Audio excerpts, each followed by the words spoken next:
Welcome to the series of Living Through Gita. Today I'm going to touch on another beautiful lesson from the third chapter of Bhagavad Gita, which is Karma Yoga. And today's video is specifically about Nishkam Karma Yoga, directly applicable in our day-to-day lives, so continue watching. Before we move forward, I wanted to share about Tansen. I'm sure most of you would know Tansen, but if you don't, today's video will be a great one. Tansen was a Hindustani classical musician who was born in a Hindu Brahmin family in India in the 1500s, and his real name was Ramtanu, but over time he was called Tansen, which means the learned one. He was such a great singer that the Emperor of India, Akbar, the Mughal emperor, he approached Tansen and he said that you become a part of my musicians team at the Mughal court. Tansen agreed, and Tansen soon became one of the Navratnas for Akbar, and he was held in really high regard. Akbar used to be so happy thinking that I have one of the world's best singers with me. So one day, randomly, listening to Tansen, Akbar told Tansen that, I don't think there was ever a singer like you and there will ever be a singer like you. So Tansen was very honest and he said, that's not true. I have my Guruji, and in front of my Guruji, I am not even the dust of his feet. So think about this. Akbar was the emperor. He was the ruler of India. Tansen was one of the Navratnas for Akbar. So he was of no less status. So hearing him tell that he was not even the dust of his Guruji's feet, Akbar was quite shocked. And he was like, he definitely has to meet the Guruji. So after a lot of insistence, Tansen agreed. And he was very hesitant. He was very fearful. He was full of respect when he took Akbar to meet his Guruji, who was Swami Haridas Ji, and who stayed in Vrindavan. At that point, Akbar saw a completely different side of Tansen. Tansen was very humble, very down to earth, very fearful, very hesitant. Nothing that would tell you that he is one of the most powerful person, or he knows one of the most powerful person who holds him in great regard. And just before we move ahead with the story, the reason why I'm telling you this is that in life, you should have one such place, one such person where you feel that you are nothing, where you can easily just bow down, where your ego, where your pride completely dissolves. A child, no matter how big they become, not only in terms of age, but even in terms of material success. You may be the most powerful person in the room, in the society, in the world, but you know that a few moments in your mom's lap will give you that happiness which no other place in the world can give you. Wonder why? That's because it's only in front of your mother that your ego bows down. It's only in front of your mother that your pride bows down. It's only in front of your mother that even God bows down.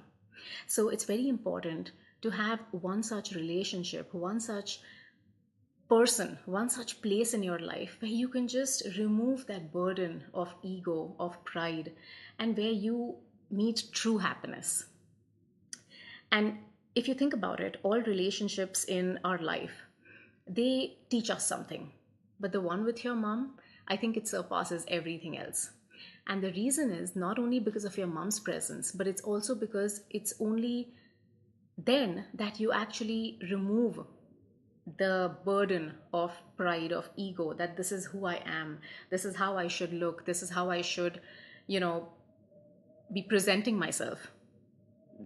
That is the one place where you have no filters.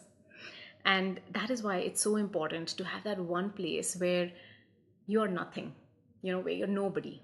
That is why, Sai Bulle Shah says that, Chal bulya, chal utthe chaliye. Jithe sare anne, na koi saadi jhaat pehchane, na koi sanu manne. Don't be the smartest person in the room. You might like it once or twice, but after a point, it'll just become a mental burden that you'll be carrying. If you want to be happy, learn to surrender, learn to bow down. And that is when you will meet true happiness. That's when you'll meet contentment. So coming back to the story where we were at. So Akbar, he went to Vrindavan to meet Swami Haridas Ji, who was Tansen's guru. And there he heard Swami Haridas Ji singing. As soon as he heard him singing, he had tears flowing from his eyes. It was as if his body was there, but he was transmitted to another world. And he was completely left speechless.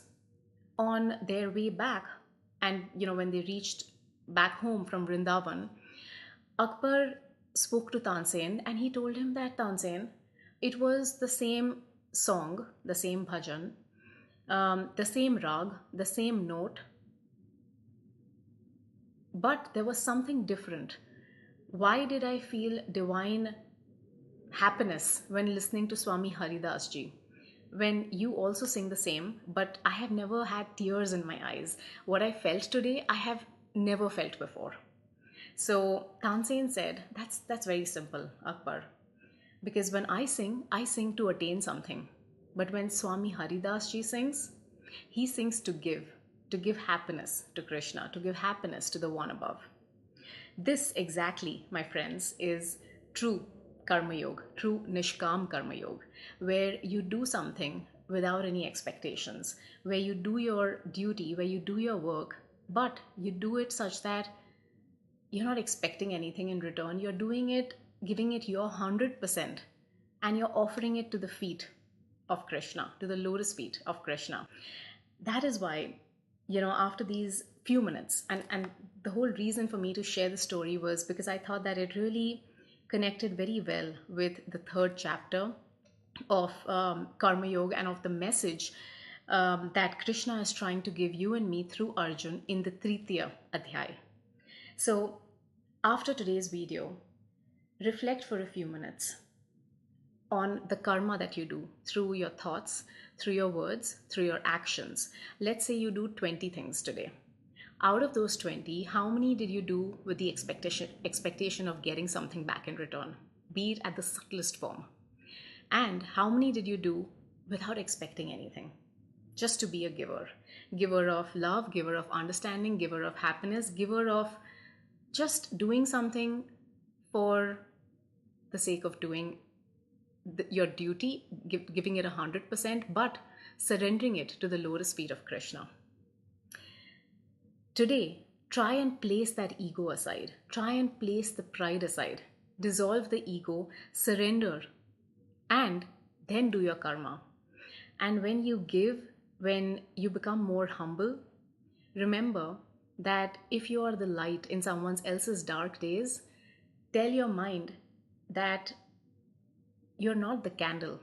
If you remind yourself that you're the light and you're the candle for somebody else, that'll be you feeding your ego in the subtle level. So I hope that with that, you took something out of today's video. And with the grace of Bhagavad Gita, I hope that you and me become more Krishnamay in our spiritual journey, to enhance our day-to-day life through Karma Yoga, through Nishkam Karma Yoga. And with that bhav, I surrender today's video, today's content at the lotus feet of Shri Krishna, Shri Yugal Sarkar. Thank you so much for watching, and I'll see you at the next one.